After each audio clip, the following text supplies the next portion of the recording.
Oi, eu sou Isabel, este é o Hear the Bells e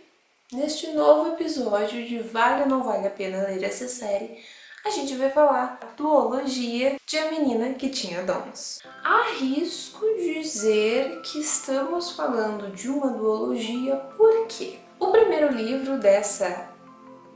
teoricamente duologia, conhecido como A Menina que Tinha Dons, foi publicado no ano de 1914. Já o segundo livro, O Menino na Ponte, que então seria ali uma espécie de expansão, de continuação da história, foi publicado somente em 2017. Então a gente teve ali todo um período de tempo em que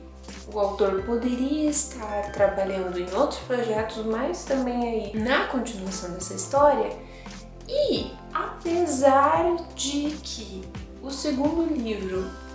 tem um final que abre espaço para quantas continuações ele quiser escrever, ouso dizer que já podemos fazer sim uma análise dessa história e dessa série, que os dois livros são razoavelmente fortes, os dois livros têm as suas características que podemos destacar e um complementa muito bem o outro, um fecha, arremata muito bem o outro, e por isso então decidi apresentar para vocês esse outro episódio da nossa série Vale ou Não Vale a Pena Ler Essa Série. Para aqueles que talvez não conheçam ou nunca tenham ouvido falar sobre essa história, vou fazer um resuminho dos elementos principais ali de A Menina que Tinha Dons. Não vou entrar muito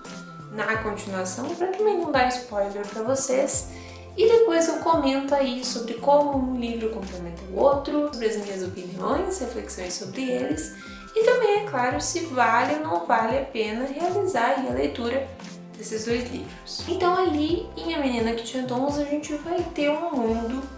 caótico,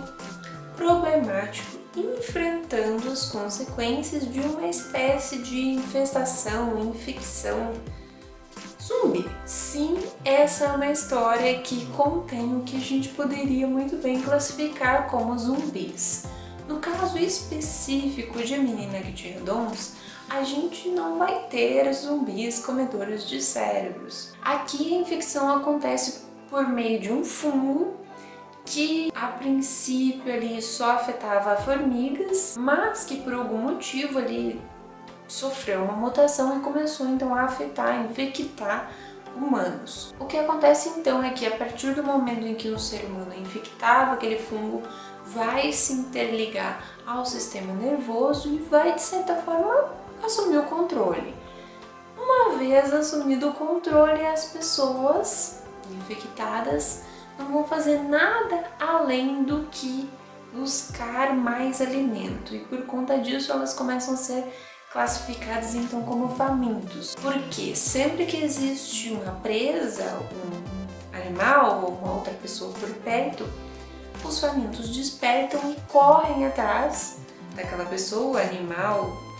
não sei, para se alimentar. Se não existe nada por perto, eles entram ali em um estado latente, ficam quietos até escutarem um barulho ou até surgir alguma outra presa, e assim a infecção vai se espalhando, porque sempre que alguém é mordido, vocês possivelmente já conhecem ali essa estratégia, essa história toda. A infecção se espalha e assim, de um momento para o outro, as pessoas estavam vivendo suas vidas e num piscar de olhos estavam tendo que lidar aí com essa infecção por um fungo zumbi. Tendo esse contexto em mente, a gente vai encontrar então a humanidade em um ponto específico da história, que é justamente na tentativa de lidar com essas coisas que estão acontecendo, com um cenário que cada vez se torna mais difícil de lidar e com talvez ali a possibilidade de buscar uma cura. É aí que a gente vai conhecer um dos aspectos principais que eu prefiro deixar aí como um mistério, para que vocês realmente busquem a história e conheçam, façam essas leituras, que é o fato de que a cura esperada talvez não seja necessariamente o que ali aquelas pessoas desejavam. Talvez ela surja em um pacote diferente. E é a partir então deste pacote diferente, desse contexto caótico e da necessidade de encontrar uma maneira de lidar com este novo cenário mundial,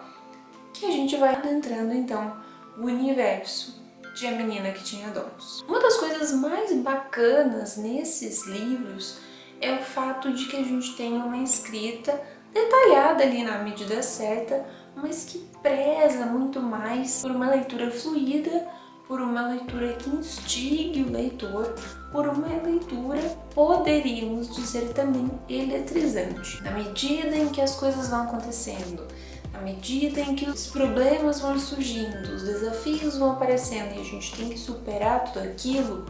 o leitor vai recebendo também informações sobre os personagens e sobre aquele mundo e vai então se inserindo cada vez mais e querendo realmente descobrir como tudo aquilo vai terminar.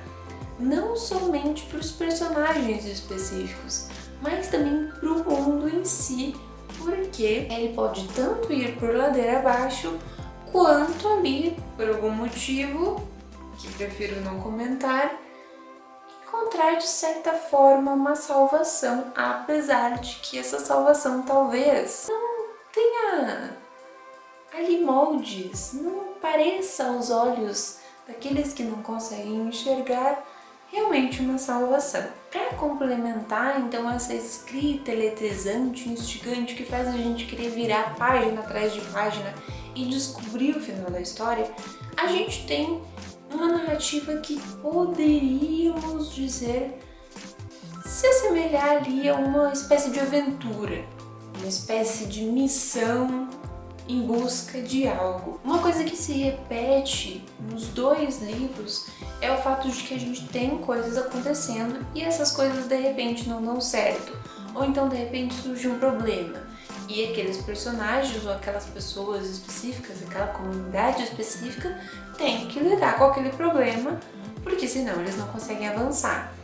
E assim, a história inteira ela vai te oferecendo informações, porque a gente precisa saber mais sobre aquele mundo e mais sobre aqueles personagens, mas também vai intercalando muito bem os momentos de tensão, os momentos em que a gente não sabe muito bem o que vai acontecer a seguir, os momentos em que a gente anseia por respostas, para realmente equilibrar e deixar o leitor curioso do início ao fim. Sei que algumas pessoas não curtiram tanto, seja o primeiro ou seja o segundo livro dessa série, mas gosto muito desses livros, penso que eles são ótimos para distrair a gente, para lhe dar aquela amenizada nas leituras e de quebra, porque isso acontece aqui sim, compartilhar ali uma ou outra reflexão, uma ou outra crítica com relação ao nosso mundo aqui, o nosso mundo real. Apesar de o foco ser ali aquela aventura, aquelas coisas acontecendo, aqueles zumbis se espalhando e aqueles personagens que têm que viver neste mundo, o autor consegue muito bem inserir ali algumas questões para o leitor ir pensando enquanto vai acompanhando a história. E por conta disso, ouso dizer que vale sim a pena realizar a leitura da duologia ali de A Menina que Tinha Dons. Esse é um livro que vai muito mais te distrair, te entreter, do que ali agregar grandes questionamentos, grandes reflexões sobre assuntos importantes. Ele vai oferecer uma outra crítica, um outro pensamento sim, mas o foco dele é outro. E se você curte zumbis, curte aí todo esse mundo pós-apocalíptico, que enfrenta ali uma ameaça que se espalha a cada dia, vale a pena sim conferir essas histórias, vale a pena sim avançar por esses livros, porque eles são interessantes, eles são instigantes, eles são eletrizantes, e um complementa então muito bem o outro. Mas se você gostou desse vídeo, não se esquece de clicar no gostei aqui embaixo e também já coloca aí nos comentários se você já leu A Menina que Tinha Dons e se você também já leu a continuação, O Menino na Ponte. Vamos conversar aí um pouquinho sobre histórias de zumbis, sobre essa duologia que estou arriscando dizer aí que chegou ao fim? Não sei. Vamos debater um pouquinho mais nas caixinhas de comentários. e a gente se vê no próximo vídeo.